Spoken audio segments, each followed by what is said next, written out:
Welcome to the SCLS podcast series, powered by Fortinus Events. SCLS is a global platform where logistics, procurement, and fulfillment leaders unite to shape the future of supply chain excellence. Join our conversations with industry pioneers and disruptors as they reveal the strategies and innovations moving the world forward. Today we are joined by Massimo Giannetto, Global Demand and Integrated Business Planning Director at AkzoNobel and a judge for the SCLS Excellence Awards 2025. Massimo is a global expert in business planning and supply chain with over 20 years of experience in manufacturing and specialty chemicals. He has held global leadership roles in multinationals such as DuPont and ExxonMobil, driving resilience and decision-making excellence across complex networks. Today, he works with organizations across Europe, the Middle East, Africa, and Asia to strengthen planning capabilities and navigate transformation challenges. He is also a frequent speaker at international industry forums. Massimo, thank you for being here. Thank you for having me. It's a pleasure. Okay, so let's start with your story. How did you begin your supply chain career, and what pivotal moments shaped your approach to planning? Yeah, that's an interesting question. It's an interesting story because my background is not the usual supply chain professional. Because I came to supply chain along my career, like say mid my career. I started in consulting, actually in finance, and then with subsequent roles in DuPont through demand planning and strategic planning, I ended up doing business planning and supply chain. So it was a natural evolution of my career trajectory to get up in supply chain.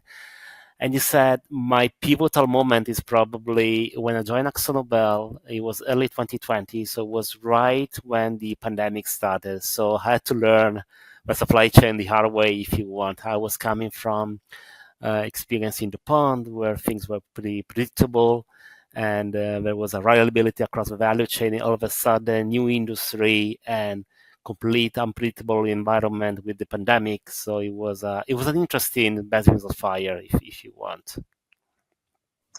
Yeah. Was there a defining challenge or mentor that changed how you view volatility?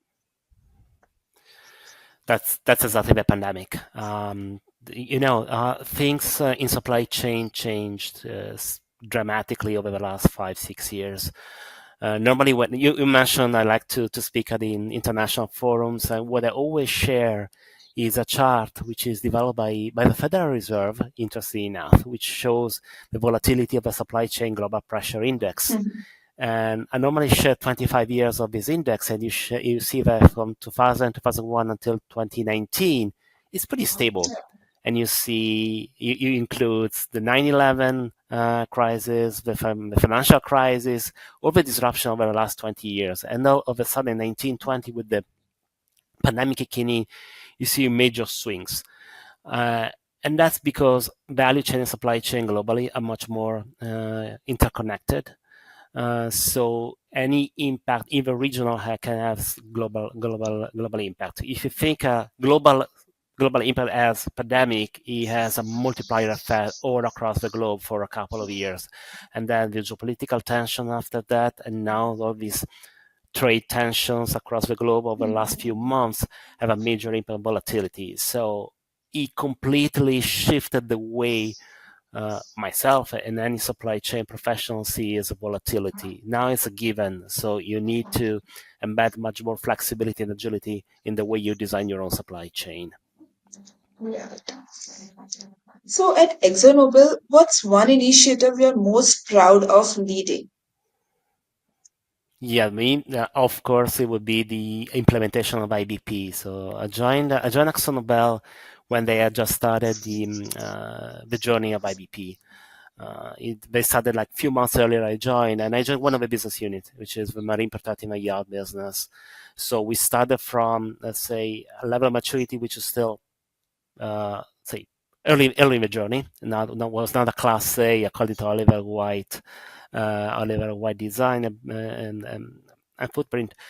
And we were able across the years to bring to a great level of maturity. So we had IBP implemented all across the regions. It's a global business with a regional footprint. From a supply chain standpoint, we were able to integrate the financial planning, which was a major milestone because normally when you implement IBP, you still have a financial planning running outside. So you end up with two plans, the IBP one and the finance plan, but normally they don't talk to each other that much. We were able to integrate. So we got really one set of numbers or one set of plans, if you want, because we started embedding also scenario planning in it. So it was an incredible journey, and I'm very, very proud of it. Good to know that. Okay, now coming to the SCLS East Africa, you will be speaking on Yeah. planning first, building decision ready supply chains in volatile markets. Let's break this down. Your session title mentions decision ready. What does this mean in Yeah. practice? In practice means that goes back to what we were discussing a minute ago. The biggest volatility. So historically, supply chains were very, very anchored to uh, predictability of the industry, of the market you're playing in, good forecast accuracy. This is no longer valid as it used to be in the past. So back to my design of IBP, we start to design the planning system. It doesn't have to be a super evoluted IBP. It can be also a basic planning system that goes into making a decision because you're now relying on imperfect data, uncertain data, and that's the best you can get, right? So your customer itself or your value chain partners don't know what's going to happen probably in the next few months. See what's happening right now with all the tariffs uncertainty. Many industries and many organizations are not investing because they don't know how much you're going to pay if they want to import of the US or the American goods going imported elsewhere. So there's a lot of uncertainty there. What I mean by decision ready is that your planning system needs to be designed in a way that allows you to take decision and execute based on limited data or uncertain data. So it's much more risk averse, risk prone versus we be risk adverse that used to be in the past. But it's the only way that you can drive your business in the current environment because the certainty we used to know until probably 2018, 2019 is probably not coming back for the foreseeable future. So that will be the nutshell of my presentation in Nairobi. All right. We are all looking forward to it. Okay. Thank you. Yeah. Please share your thoughts on how to build resilient supply chains in volatile and infrastructure constrained environments. That's what I was quickly mentioning in my reply. It's difficult to give a one fits all reply because it really goes with the industry, it goes with the supply chain network that your organization has. Normally, it really depends of how you design right now. If you give you an example of AkzoNobel has not been impacted that much for the uncertainty because they got a kind of a regional footprint. They mostly produce local for local. So the US market is manufacturing in the US, the South Asian in multiple sites in Southeast Asia, China for China. So you got a regional network that help AkzoNobel resist to the uncertainty. This is not a luxury that many companies may have. So my suggestion would be start with designing of your footprint and your market and see what you can do. So you can go to nearshoring, so reduce the distance between where you produce and where you sell or where you ship.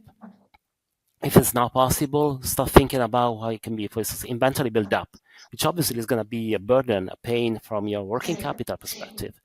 At the same time, it allows you to maintain market share, or also gain market share if your competitors are not able to do it. So it's a tailor-made design every organization have to do based on the current situation. The point is, back to my point, the old solutions are no longer applicable to today's world, today's volatile world. So it's really important to understand how you're organized and give a look how you're organized and understanding what's the market, the new market you're playing in, and find the best solution to address it, which is not going to be perfect, but allows you to at least resist, survive, or even thrive if your competitors are not doing the same approach that you're doing. Yeah. Okay.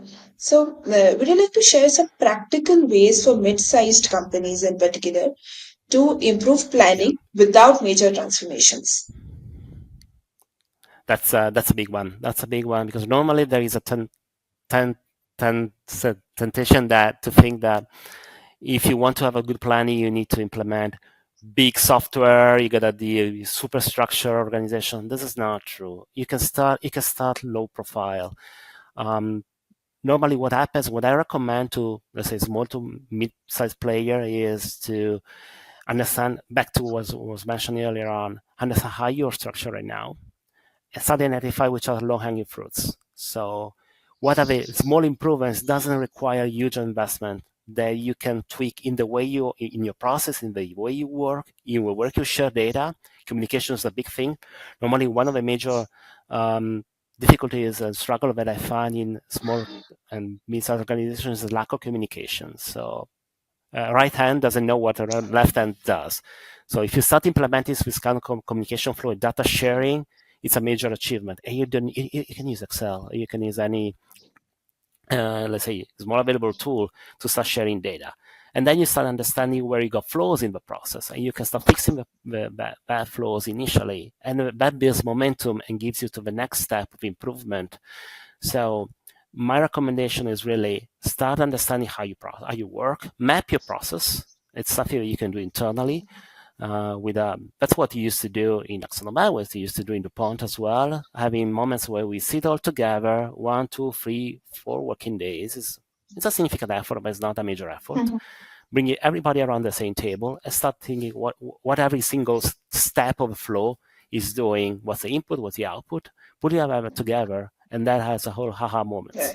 And then from there, you can say, oh, we can tweak this with minimum effort. And that builds momentum, allow you to go to the next step. Mhm. So you can really start small and then building up as you progress. Right. So your answer clearly describes how much passionate you are about planning, sitting down, chucking down Oh, one thank you. step, finding out the processes. Yeah, definitely shows your passion on that.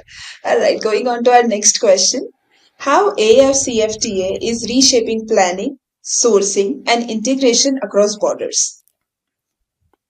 That's going to be a game changer. That's going to be probably the major improvement globally that we're going to testify over the next years. I'm coming from a region, so I'm Italian originally. So I come from a region which is the EU. We've seen this process, let's say, last century with a major step in 1992 with the Maastricht Agreement, and I see what's happening for Africa. So we don't talk politics here. Let's focus on a supply chain perspective. What's gonna happen is gonna be a game changer because now organizations that normally think let's say domestically, so country wise, nationally, they start to think cross national, cross countries, regionally, which means that opens up a lot of opportunities because what you're gonna have no longer borders when it's fully deployed. We're gonna have a alignment of regulations. So think labeling, think transportation regulations going to be harmonized across countries when it's going to be fully deployed. So it's going to be good an open up of doors for opportunities for all the business operating in Africa because everybody but all the countries but one approve the agreement, right?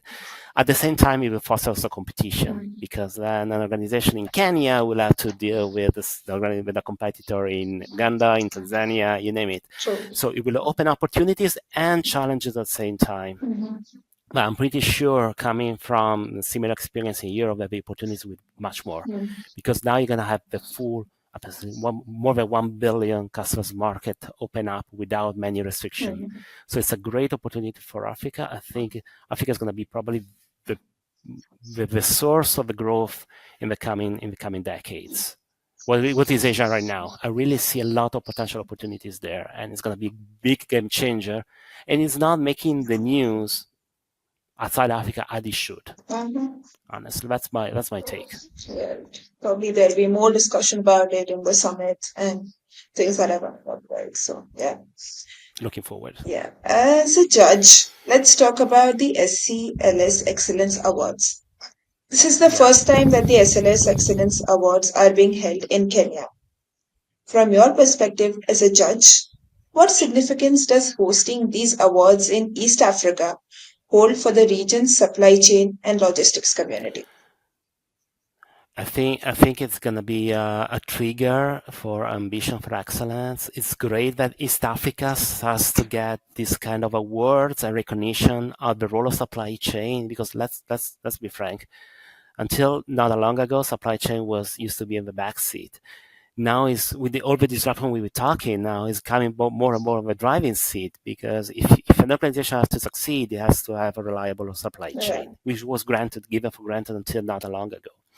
So having this kind of awards in a growing region like East Africa, I think it's a tremendous opportunity for the practitioner and for the organization to start recognizing and acknowledging the role of supply chain, and for practitioners to be recognized for the work they're doing behind the scenes, which is less and less behind the scenes and more on stage. So I think it's a great opportunity for both practitioners and organization to this kind of awards, and I'm really looking forward to be there. Good to know that. Okay, now which category of awards resonates most with your work? Honestly, for my work, honestly, with everybody's work, what I will say, when I saw the awards, I was very intrigued by the women's supply chain Uh-huh. impact, because let's be honest, supply chain historically has been a male-dominated environment, right? Not many women went in supply chain. It was not the coolest job ever in the Right. past. It was always perceived something like my male, and we see more and more female leaders getting into supply chain, and it's a great thing. First of all, because for what I see, a woman, for the way they use it, for the attention on detail, is much more successful potentially than a man on that role, Mhm. and getting this barrier of this glass ceiling broken so that a woman can be successful in supply chain is a great message. That applies to East Africa, that applies to Europe where I come from, that applies to Asia, applies to Middle East. It's great to see more and more women. So that award in particular, I think, is going to be the trigger, because we need that talent. We Mhm. need that talent pool dramatically. Right. Okay. And what advice would you give applicants to stand out? Um, I will say show your achievement when thinking out of the box. Goes back to what we're discussing, right? Supply chain is changing as we speak. It's been changed over the last few years. So the old recipes no longer apply, are not longer super applicable in today's reality. So we need people to think out of the box. That's why we need more women in supply Yeah. chain. So if you think, show how you think out of, show original solutions, show how you basically broken the traditional conventions that you need to produce in low-cost countries that export, or you need to have this kind of setup in logistic network. Think what you achieved by breaking the conventions, and I think that's going to be a great achievement, and it's helpful for everybody there. It's going to be very helpful and inspirational. Mhm. Okay. And how can East Africa leverage its unique position to lead in supply chain innovation? That's probably, I expect this is going to be the big topic in the event. I think how East Africa is currently set up, clearly there's still a little bit of infrastructure gap there. Mhm. So if they want to succeed and lead in supply chain, I think they need to maximize the development of digital tools. I Don't get me wrong, Yeah. we still will need infrastructure, especially in logistics, so ports, highways, railways. But the way the regional digital tools are getting along and sometimes replacing the old kind of infrastructure is something that East Africa can show the lead there. I really expect that many partition organizations will show how they start leveraging the tools, which are improving on a daily basis Mhm. almost, the way we do work in supply chain, the way we share information, the way we basically are able to have real-time information of where our goods stand, and take the lead, because they don't have the burden of traditional heavy infrastructure setup. So you can really say with drones transportation, with satellite identification where your goods are, it's going to be a good opportunity for East Africa to show up what's going to be the future of supply chain. So I'm really looking forward to share and learn also from my peers in Nairobi. Yeah. So Going by the digital word or the buzzword that you just mentioned, do you Yeah, also think AI will play a bigger role in advancing or the progress of supply chain in East Africa? Like how important is AI? definitely. Definitely, because it will basically maximize the way that people work by represent. So, give you an example. Everybody's talking about AI today, but the solution directly applicable in the market is still limited.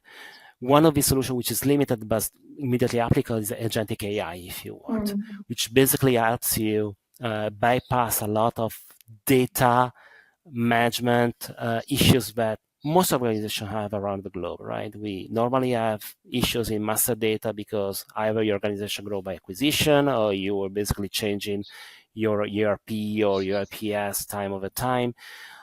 If you start having a good agentic AI, which is fundamentally a tool that allows you to review data, recognize patterns, and improve the quality of data, hence the quality of the decision you're making on this data, will support the way you manage your supply chain, which means that normal person that used to spend probably 95% of their time crunching data and try to make sense out of them will have a much more reliable set of data, so you can dedicate his time in assessing and taking decision based on the data rather than spending time in making sense of the data and then just giving 50% time on making a decision.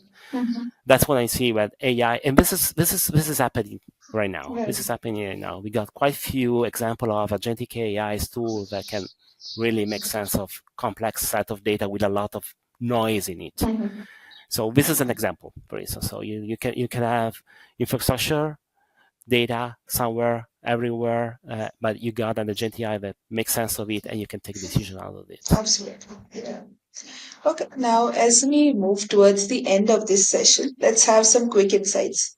So, which is that Yeah, one tool you can't work without? AI. No, which is actually true. It's actually true. Well, let's say it's a tool that I use more and more because it can maximize the work. So I try to get rid of all the mechanic works. And so from summarizing documents to making sense of data, so all the mechanics that I used to do myself or my team in the past are now be leveraged by using AI. Mhm.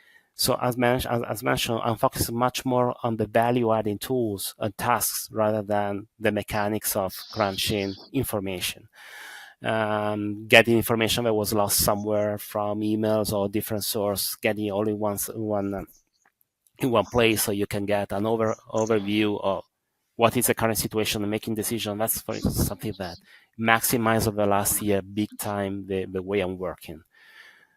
And that's just one example, but it's a great tool, and I think going back to your question earlier on, I think it will not replace job. It create different kind of jobs. So I think it's something that we're still at the very beginning of the journey. It's imperfect. Yeah. It's an imperfect tool. It got a lot of noise. It got a lot of hallucination, as they call it, still in it. But as it gets better and better, it's important to embark this journey earlier on rather than later on when it's going to be more difficult to switch mentally. Agreed. Okay. And one leader in any field who inspires your approach. Well, there are many, many. Let me put on the business side. I will probably mention Satya Nadella from Microsoft, Uh-huh. because if you remember his story, he came to Microsoft, but Microsoft was struggling, Okay. not to say the worst, and then he changed completely the approach, the leadership approach. So you basically make successful by not by centralizing control, which was the case before, but by basically devolving decision to the organization so that you can make decisions can make a lower level, faster and more effective. So he was made much more accountable. Is the parts of Microsoft. So Microsoft thrived after Nadella stepped in as a leader, as a CEO. So I really like the way he manages. Okay. And last one. One book or podcast you'd recommend to supply chain and logistic leaders. Say again, sorry.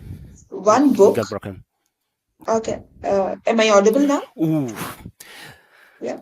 Yeah, in Europe, One. the one book I recommend, there are Yeah. many. Let's say something which is not supply chain oriented, but I recommend everybody to read is The Art of War by Sun Tzu.